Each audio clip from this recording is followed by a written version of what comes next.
Good evening, Bahamas. Coming up tonight on our news, the F&M vows to sell Baha Mar.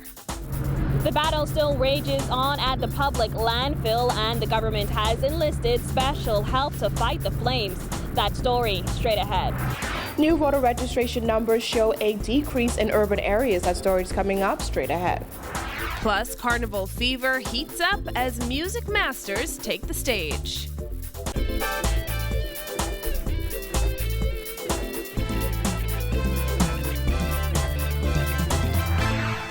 Welcome to our news and thanks for joining us. I'm Christina McNeil. Topping news tonight, if there is any corruption surrounding the deal for the multi-billion-dollar Baha Mar resort, the chips will fall where they may once the Free National Movement wins the next general election. That according to party leader Dr. Hubert Minnis, who insists the resort remains unsold just over a month before its promised soft opening on April 21st. F&M, once coming to office, we will not approve any sale unless it's in the best interests of the Bahamian people. It's our responsibility to protect the Bahamian people. Every country does that for its own. We are no exception. We will ensure that that's the best deal that the Bahamian people can receive. Minnis says the government continues its charade in regard to Baha Mar, pointing to the fact that the resort's new owners, Chow Tai Fook, has only hired 650 of the promised 1,500 Bahamian employees just over a month before the soft opening. Minnis also noted that there is no marketing, increased airlift, or room inventory being brought online for the soft opening, which Minnis says points to the true political motives behind the opening date, which will land just weeks ahead of a 2017 general election. Minnis says as the country is on the brink of losing investor confidence, the F&M will seek a real sale of Baha Mar to a qualified and respectable purchaser who believes in Bahamians. And that includes using Bahamian labor to complete construction on the multi-billion-dollar resort. F&M will ensure that all deals are exposed and transparent. The Bahamian people will not be kept in the dark. But the deal must be in our best interest. Every sovereign nation has a right to look after its own and protect its people. And we will do that. We are not like Christy, those who say Bahamian first. We will ensure that Bahamians generally, and Bahamians specifically, will be first. In a statement released on his Facebook page Sunday afternoon, Dr. Minnis pledged that the F&M will make public all deals between the Perry Christie-led administration and the government of China with an eye on Baha Mar in particular. The reason? Minnis says the Christie administration is not to be trusted. I have not seen the deal. However, this government cannot be trusted, and therefore I can't trust what they have done. I and the entire Bahamian populace, the Bahamians, want to see the deal. We want to be assured that it's the best deal for us and not the best deal for others. We've heard many things about what may have gone down during the construction of the Baha Mar, and therefore we put the government on notice that we will request a complete investigation into the issuance of contracts, and the chips will fall where they may. If there's any corruption, it will be dealt with appropriately. The chips will fall where they may. Well, Marathon MP Jerome Fitzgerald lashed back at Minnis in a statement issued Sunday night, saying the F&M leader's latest statements about Baha Mar are disgraceful. As hundreds of Bahamians are being trained and hired, Fitzgerald says Minnis is still denying that Baha Mar is now safe in the hands of a world-class operator, and his comments mimic the lines of the original Baha Mar developer. Well, more than a week after a series of massive fires threatened nearby communities, the fire at the New Providence landfill is still raging on. While officials have enlisted the help of a U.S. firm, Tall Pines MP Leslie Miller is blasting successive governments for allowing conditions at the dump to spiral out of control. Miller also shot down suggestions that the dump should be moved. Jasmine Brown tells us more. The Tall Pines MP says both governments have failed the Bahamian people when it comes to the city dump, and the time has come to make it right. You got to fire some people, and the guys wouldn't allow you to get rid of people who you know damn good, and bring people here who are willing to work. People need the autonomy to make a decision when they need to make a decision without any interference at all from any government, the PLP or the FNM. Both of them have failed the Bahamian people with regard to the dump. So there's no saying that the FNM or the PLP, we are Bahamians, and as Bahamians who run this dump, we have failed. This now gives us a new chance to get it right. So let us work with everybody in getting it right. They see that the government now is doing the best that it can to get it right. And hopefully when this is over with, they will get everything right for the first time and keep it right. While officials were doing all they could to tame the flames, Miller says the idea of moving the dump is simply a stupid suggestion. Miller said that notion is ridiculous and the solution is to have it privatized and run properly. It bothers me of the ignorance of some people in this country for cheap political mileage. I told one of my constituents, I'd rather them not vote for me than for me to lie to them. There's no need to lie. This dump, I was surprised. This dump covers 400 acres of land. Show me where New Providence, where people don't live, that we got 400 spare acres of land. Show me one place, private or public, out there by Lightfoot Key, where they got all that land. You don't have 400. This is a city by itself. Meantime, the government has employed a new strategy to battle the blaze.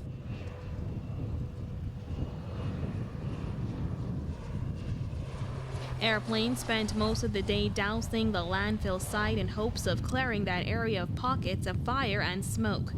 Environment Minister Ken Dorsett says his ministry reached out to Florida-based Fletcher Air and U.S. firm Geltec Inc. Solutions. They have an EPA-approved product that's used in wildfires in the United States. It is sensitive to natural habitat and so forth and so on, so it doesn't harm the environment, nor does it harm humans. Dorsett says the dousing exercises will continue over the next few days until the fire is extinguished. He says the price tag for the chemical and use of the airplanes is around $75,000. Reporting for our news, I'm Jasmine Brown. Well, for residents of Jubilee Gardens, it's another smoky day. Forced to flee their homes last week, returned over the weekend. Julie Forbes is asthmatic and suffered a stroke before the massive fire last week. She stayed at a hotel when the area was evacuated and returned home 3 days ago. It isn't good for my health, but there's no place else to go after the time was up in the hotel. So we're taking it one day at a time and trying to make the best of it. Officials have not yet confirmed that the air quality is safe enough for those residents to return home. Public analyst at the Department of Environmental Health Services, Anthony Ryan, tells the Nassau Guardian that air quality tests were conducted on 19 homes closest to the dump and nothing alarming was found. However, he could not say if the air was safe. Some of the residents we spoke to gave mixed reactions about returning home. Do you feel safe living in your own home a week later? No, I don't, because it could happen again. And I really don't know why the government choose to build houses in the back of the dump and on farmland. But I guess, that's the government. It's my home and I have to deal with it, and it is expensive staying in a hotel, and so therefore you have to bear until you can actually do better. Do you think other parents feel having children that are exposed to something as dangerous as a dump fire, not just the fire, but the smoke, like you say, has made it unlivable in the area? Like I say, it ain't feel right, it ain't feel normal. Things ain't gonna never be the same until they move that dump. Businesses in the area are also struggling to return to normal. Florence McDonald works at Advantage Drugs, and the conditions have kept customers away.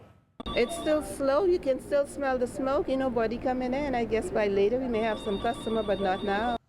In other news, with nearly 80% of eligible voters registered to vote in the upcoming general election, the Parliamentary Registration Department began distributing voters' cards today at several distribution centers across New Providence. Giorgio Bain reports. While voter registration numbers have surpassed the 100,000 mark, some areas that are considered progressive Liberal Party strongholds are not faring very well with registrant numbers. Although voter registration numbers have picked up significantly in all constituencies since the boundaries report was tabled in Parliament, Hall says registration is still trailing behind in these constituencies. We hope that Baintown will pick up and we hope that Centerville will pick up. We hope that Angleston will pick up their inner city constituencies. Freetown, we can't. If you look at the figures, Freetown, Montague, there have been boundary changes, of course. So these figures might not be quite accurate in terms of compared to 2012 because people will move out and some will move in. On the other hand, constituencies like Killarney are experiencing a high number of registered voters. Hall says his department will be ramping up its voter registration campaign. Killarney is leading the way. In fact, they have surpassed the numbers we had in 2012. Okay? So we call them Killarney is leading the way with 101% of where we were in 2012. Next to that will be Golden Isles with 98.8%. And then next to that will be Central Grand Bahama with 91.7%. And it goes right down Marco City, 88%. Elizabeth, 82%. As officials work to get more eligible voters registered, they also encourage persons who have already done so to pick up their new voters' cards. There are 9 card distribution centers located on New Providence, including the Thomas A. Robinson Stadium, St. Barnabas Parish, and Wesley Methodist Church. Our news caught up with some residents to get their take on the card collection process. The process was smooth. Yeah, I knew where I was supposed to be going. And I knew my division, and I went there, and my card was right readily available, and I already signed and get it. You should have been directed exactly where the place is located, where you should pick up the voter's card. When you came here, everyone was bungled together. I think they should have had separate locations. Even though you're in one room, you could have had Garden Hills one spot, Killarney one spot, Mount Moriah one spot, or whatever. I think mind they all can be in the same room, but I think they could have been separate. Would have been much easier. Real smooth. And I advise that anybody would come here now or tomorrow, it'll be real smooth. You know, you have no problem. We stayed here less than 10 minutes. 10 minutes. And you know, I'm handicapped, so if I didn't even sit down. I stand up and get my voter's card. We end up on the eastern side of the stadium where they are licensing cars. To be told to come to the western side where the carnival normally be. That should have been said by way of the media, print or electronic. And it would have been much easier. I confused because this is my first time even getting my voter's card. It wasn't that hard because I get straight right and I go on the side. Reporting for our news, I'm Georgia Bain. Still to come on our news, Bahamas Junkanoo Carnival gets hot like fire. The IAAF high school relays kick off this weekend. That's coming up when our news returns.